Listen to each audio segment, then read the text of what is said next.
Hello, I am live and I'm going to be starting my presentation at exactly noon Pacific time. And I'm so sorry, last week I actually did my live on the wrong page. I felt so bad. Oh my God, I did it in my group instead of this page. So today I am on the right page and I'm really excited. I'm going to be talking about how to get out of denial. And this has to do with an ex or somebody that you're with or a narcissist, maybe even an addict, whatever relationship that you're having trouble accepting the reality. And I'm also just really excited. I want you to make sure that you get on my waiting list for Breaking Free from Codependency. I'll be launching that in January. This is a little different than Wake Up Recovery. This program is 8 weeks of intense coaching. So 8 weeks of intense coaching. And we'll be on every week, plus every week you'll get a video, and then you have 3 extra bonuses that go along with it. So it's pretty exciting, and I'm so happy that I'm going to be launching that in a few weeks. So it looks like we have a lawnmower going on in the background, so I'm sorry about that. Hopefully it will stop. And if you're on this call, please leave a comment, say hi. I'm going to look and see if anybody's left any comments. But I would love for you to just say hi, leave a comment, and I'm going to make sure that my virtual assistant has sent out an email so that everybody can get on the call. Let me see, where is my trustworthy, or whatever assistant? Let's make sure that it went out.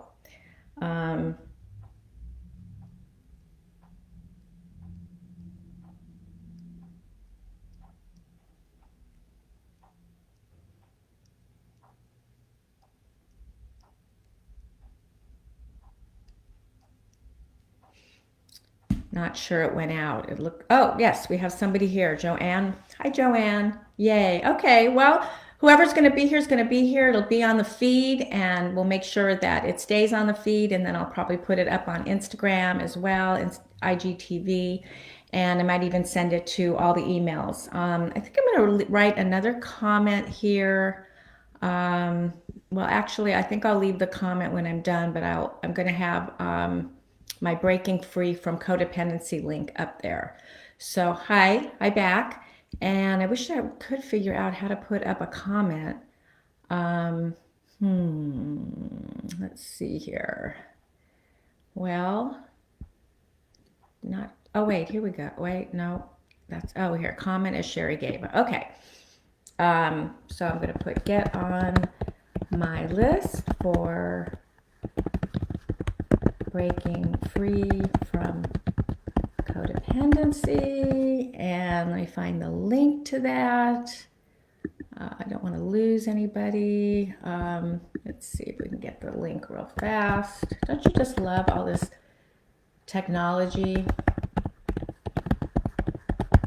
Thank you for your patience, letting me do all this before we get started. Let's see, here we go. Nope, that's not it. Okay. Oh, here we go. There we go. Here we go. Okay. I'm going to pick up this link here. Oops. Nope, that wasn't it. Oops. Okay, hold on. We're getting really close. I want to make sure that oh boy. Let's see. Breaking Free. I'm just trying to get the link to put in the comments. There we go. Here we go. Okay. So we're going to grab that link.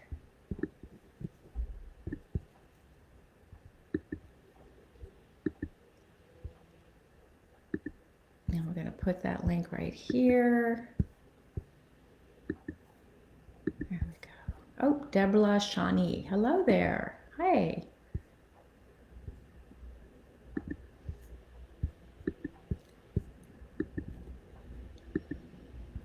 Okay, so I'm still live. Yay. Okay, I'm going to bring up my little trusty notes here. And everybody, please say hi, leave a heart, maybe a little thumbs up, just so I know that you are here. Okay, it's exactly 12 o'clock, so I am going to get started. And I'm just so happy to be here. Last week, I actually ended up doing a Facebook Live on the wrong page. I did it in my group. I have a group called Codependence Recover, or it's Codependence Recover from Narcissistic Abuse. So make sure that you join that Facebook group. And then in the comments here, I left the link to get on the waiting list for my Breaking Free from Codependency Inner Circle. I'm going to be launching that in January. And that is an 8-week intensive coaching program. And it's definitely not the cost of a traditional coaching. It's actually unbelievable. The price is so cheap for what you're getting for 8 weeks. It's $297. So get on that waiting list, and it's 8 weeks.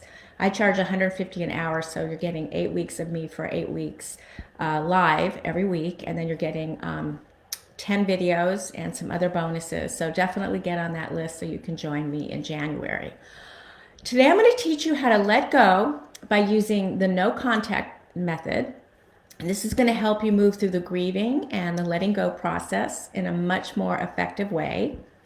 And besides sharing with you the no contact method, I'm going to share with you how to stop living in denial and instead live in radical acceptance. So when you know how to do this, you'll know exactly how to let go of the delusion of who you think someone is and really accept them for who they are, that person right in front of you, and be able to move on. You know, all that controlling and fixing and manipulating you do is your way of controlling and hoping to change the person or the outcome. But it doesn't work, guys. You got to accept who that person really is. And you know that if you look at the truth of what has been unacceptable in a relationship, you may have to let go of that person, all those goodies. But are they really goodies? And that is a scary proposition. So instead, you end up lying to yourself, accepting unacceptable behavior. Or you try to change them and you try to change the reality. I am Sherry Gaba. I'm the founder of Wake Up Recovery for Codependence and Toxic Relationships and the Breaking Free from Codependency program. Some of you may remember me. I was the go-to psychotherapist alongside Dr. Drew Pinsky on the VH1 Celebrity Rehab. That was quite a few years ago, but it kind of gave me my claim to fame in the field of addiction, love addiction, codependency. And I also wrote the book Love Smacked. So if you want to go to Amazon, I have a great book out there called Love Smacked, which is all about love addiction and codependency.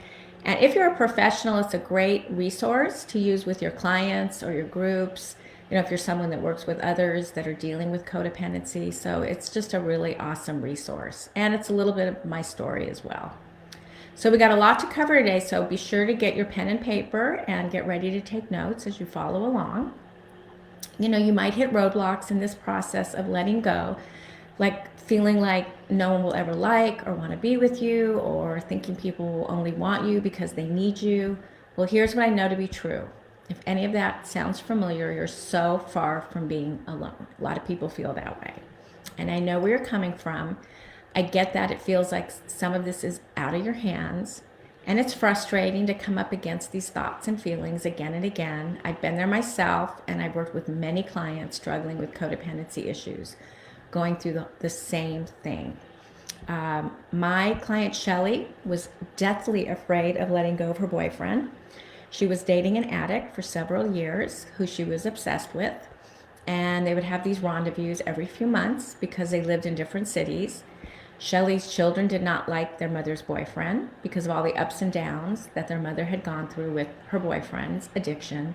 And by the way, you know, your kids are the people that love you know when you're kind of in that codependent vortex, because I know my daughter did. She would always know when I was talking to my ex, like, oh, you're talking to Scott again, because she could tell in my voice. Just like if someone who loves an alcoholic and they're you know, kind of talking in their alcoholic way, you're going to know they're drunk or they're using. Same goes for codependency or your love addiction or your obsession. They're going to know. Your family's going to know. So her kids knew when she was really in that, you know, cycle of obsession and codependency with her boyfriend.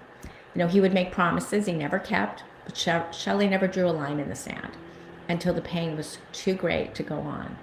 So she finally let go and spent time getting to know who she was. She made new connections. She renewed old connections with friends. And then she slowly started to date again, but only when she felt really ready. And dating became difficult for her because she found herself always comparing everyone with her ex-boyfriend. So she knew she needed more time alone, so she would never settle again. And she also knew she could go in denial really easily out of fear she would never meet the right person. Those stories we tell ourselves, I want to be alone forever, I'm too old, nobody's going to want me, there's too many women out there, and blah, blah, blah, blah, blah. So she knew she did not want to go back to accepting unacceptable behavior as she did with her ex-addict boyfriend. Today, she's super clear with exactly what she's looking for in a partner and knows that he is on the way at exactly the time it's meant to happen. So she's not pushing it or settling for it anymore. And, I'm really proud of her. Actually, what I do know is that this ex-boyfriend did pass away from his disease. So, that was really awful. And she had to grieve that, but she had already let go of him prior to that. So, yay, Shelley. Oh, I see more comments here. Lisa and Alice and Brandon. I would know with my mom that makes sense. And I would say, but I love him because that was always my mom's excuse. Yeah, I got it, Brandon. You know exactly what I'm talking about. So anyway, it's especially stressful because you know that getting past these challenges is key in helping you grow and to have the relationships you desire and deserve. It's easy to think that you can't probably be happy or you can't possibly be happy if you let go of an ex and that you'll never find anyone better than the person you've already with or your ex you're still obsessing about. I know that. I've been there. And these are really dangerous assumptions to make, and I don't want you falling into this trap, but at some point most of us believe this is true, myself included. So let's get into the heart of today's video so we can begin turning around those negative beliefs. The next step, if you truly want to let go of someone, is to go cold turkey. You must have no contact. This means that if you're still living with the person you're obsessing over and trying to let go of, either they need to leave or you do, there needs to be no form of communication, including texting or phone calls or even driving by their residence. I actually had a client yesterday tell me, about wanting to reach out to someone, an ex, and I'm like, what is your intention? When you want to make that call, when you want to text, you got to ask yourself, what is it I think I'm going to get out of this? What is really the goal? And usually the goal is you want to make connection. So my question to you is, how can you make healthier connections instead of going back to what you know is going to be the same old, same old? You know what the reaction is going to be. You know what you're going to get out of it. And you're probably going to feel ashamed afterwards. So, slow down, think about it. Think about what your true intentions are. If it is about making connection, I get it. These are lonely times. We're in the pandemic. A lot of us are by ourselves. But really think about it and see how you can make a healthier connection. I mean, even being here today on this Facebook Live is a connection, right? So definitely don't read old texts or emails, don't replay old voicemails, and don't check up on them on social media. This is all a no-no. The period of no contact is critical in that it allows both people in a relationship or ex-relation to completely detach and break that trauma bond that's been holding you guys together. I had a huge trauma bond with my ex-husband, and it took me a long time to move on. So this is the time to establish your own autonomy. And making contact is just a way to avoid the inevitable pain. Listen, guys, you can't avoid pain. Pain is part of the story, part of the journey. And you're gonna deal with it eventually. If it's not this time, it'll be the next time. So don't try to replace one person with another person. You've got to have that time alone to really deal with that pain so you can get to the other side. You need to detach to allow your body and your spirit to heal. And a new door cannot open when you're still holding open the door to the past and what might have been. Those what ifs. Like, what if I would have done this? What if I would have done that? No. This is where you're supposed to be right now. And don't get me wrong, during this period, you're more likely to invent reasons to communicate with your ex or stay with your partner. Maybe you're going to tell yourself you need closure, you need answers as to why the relationship failed, or you miss them and you want to stay with friends, or you'll need to be extremely honest with yourself about why you're really creating these excuses to maintain contact. What's really going on? Oh, hello, Mar. I went no contact for 8 months, but it was so hard. No matter how much I leaned into my ice and self-care. So many therapists was telling me that my anxiety was more in wanting to make contact. Exactly. That's exactly right. Personally speaking, I kept wanting to know all the reasons for why my ex relapsed, why he never entered a recovery program, even though he promised to do so over and over and over again. And this need to know, this need to understand tormented me. But the truth was, I was completely powerless over all of it. It just didn't matter. And even when I got him into programs, he would relapse. And I'm not saying that's everybody's story, but it really was none of my business. Honestly, it really was none of my business. It was, what was this doing to me, and how did I want to either stay and accept or move on? So in hindsight, even if there were actual reasons that I could somehow know or understand, they still wouldn't have changed anything, and they wouldn't have made the hurt, pain, or betrayal any less. I mean, I was with a Dr. Jekyll and Mr. Hyde. I didn't know that other person. I didn't know that person who went to strip bars and, went to hotel rooms and brought in hookers and was drinking and using and all the things that they, addicts do. I just didn't know that person. I knew the person I loved and married. So it was really hard. But I really simply needed to let go. And not just of my ex, but my need to know or understand. It was fruitless. There was no need. I was never going to know. So please avoid the fantasy that you can be friends with benefits. Those types of relationships never work. And, ask yourself, like, every time you go to reach out, is it because your dating's not going well, or you just found somebody else and that didn't work out, or you've been rejected, or you're feeling lonely? Look at all of your intentions, like I was saying before. Friends with benefits just don't work. Let's face it, it's just another way to use each other to avoid the loneliness and disconnection that comes with a breakup. And if you do hook up, be honest with yourself. Own it. Own, I'm lonely and I'm just looking to hook up right now because I don't want to be alone and I don't want to deal with the pain. Just be honest with yourself. The only couples that really need to keep in contact are those who are co-parenting. And even in those cases, you can make those contacts very brief. You can use a public place to drop off and pick up the kids to avoid each other's private space. I was just thinking of another client I'm working with. It's the holidays, so she's getting a divorce, and she knows that he's a narcissist. She knows that he was emotionally unavailable, physically unavailable. They're getting a divorce, and yet the holidays are here. And so she's in this fantasy mode of, oh, but if only we could be a family again, just for the holidays. You've got to watch your intentions.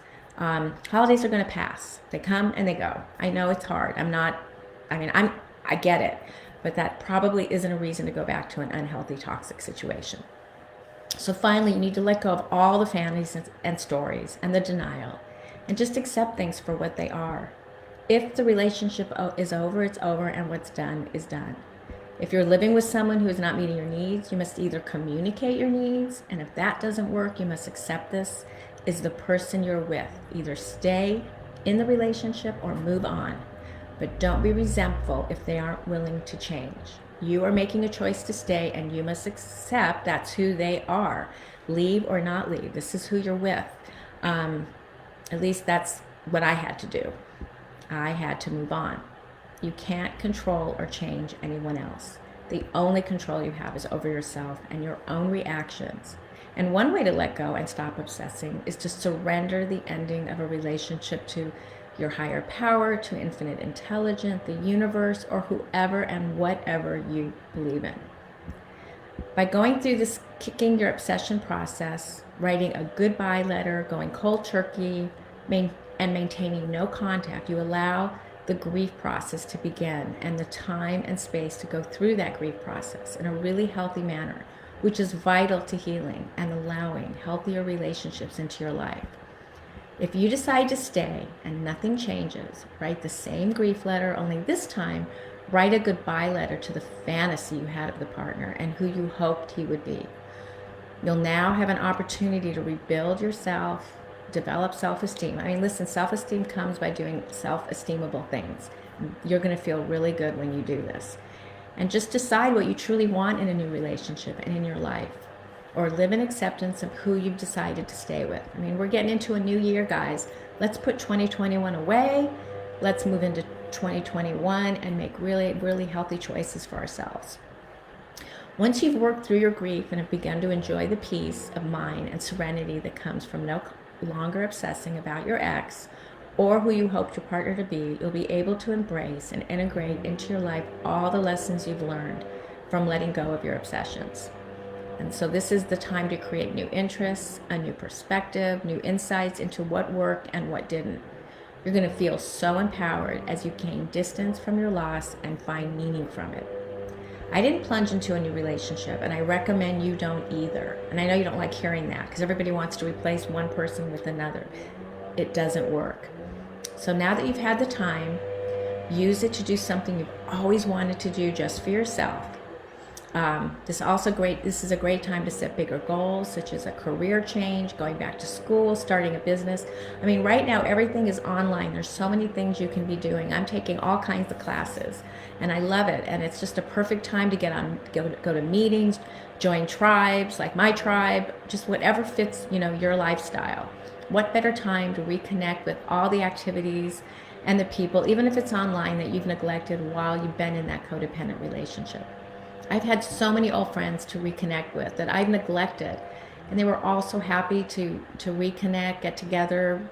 This was prior to COVID, and even though a good deal of time had passed by, we got to connect again, and it was really great.